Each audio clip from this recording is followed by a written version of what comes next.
Hello बच्चों, let's read the question. Two identical short bar magnets are placed at 120 degree as shown in the figure. The magnetic moment of each magnet is m. Then the magnetic field at the point P on the angle bisector is given by, here we have given 4 options with the diagram. Now to answer this question, first we will discuss here the key concept, and here the key concept will be magnetic field on the axis of a given magnet, which is given as V equals mu naught 4 pi into 2m divided by r cube या d cube. तो suppose हमारे पास ये bar magnet given है, ये हमारे पास north pole आ गया, this one is south pole. इसकी एक्सियल लाइन पे कोई पॉइंट हमने यहाँ पे दे रखा है P, जहाँ पे हमें मैग्नेटिक फील्ड की वैल्यू को फाइंड आउट करना है. तो हम इस एक्सप्रेशन के थ्रू यहाँ पे मैग्नेटिक फील्ड की वैल्यू को फाइंड आउट कर सकते हैं. क्वेश्चन में हमारे पास दो बार मैग्नेट गिवन है जो कि एक दूसरे के साथ 120 डिग्री पे अलाइन है. पहले हम यहाँ पे इसका जो नेट मैग्नेटिक मोमेंट बनेगा उसको कैलकुलेट करेंगे. मैग्नेटिक मोमेंट अपने आप में एक वेक्टर क्वांटिटी होती है, क्योंकि दोनों हमारे पास यहाँ पे आइडेंटिकल है, तो दोनों का जो मैग्नेटिक मोमेंट आएगा वो सेम आएगा. हम इसको m के बराबर कंसीडर कर लेते हैं.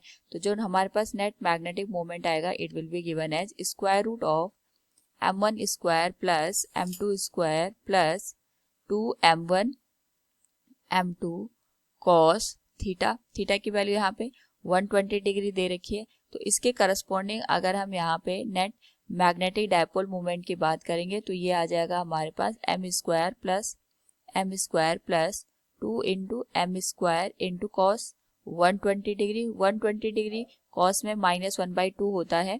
तो अगर नेट यहाँ पे वैल्यू हम फाइंड आउट करेंगे, it will be given as square root of 2m square plus 2m square into -1/2. 2 से 2 कैंसिल हो जाएगा, it will be 2m square minus m square. तो जो यहाँ से हमारे पास नेट मैग्नेटिक डायपोल मोमेंट की वैल्यू निकलेगी, it will be given as m. Now जो हमारे पास यहाँ पे नेट डायपोल मोमेंट की वैल्यू निकल के आई है, अगर हम इसके एंगल देखेंगे, यानी ये किस एंगल पे यहाँ पे सिचुएटेड है, it will be given as m sine 120 degree divided by m plus m cos 120 degree. अगर सॉल्व करें इस होल वैल्यू को तो ये आ जाएगा m इंटू √3/2 और ये आ जाएगा हमारे पास m/2 के बराबर. m से m कैंसिल हो जाएगा, 2 से 2 कैंसिल हो जाएगा, it will be given as √3. यानी अल्फा की जो वैल्यू आएगी that will be at 60 degree. हमने ये इसलिए फाइंड आउट किया, इससे हमें पता चलेगा कि जो नेट डायपोल मोमेंट है उसके करस्पॉन्डिंग जहां पे हमें मैग्नेटिक फील्ड निकालना है वो उसके एक्सियल लाइन पे है या इक्वेटोरियल लाइन पे.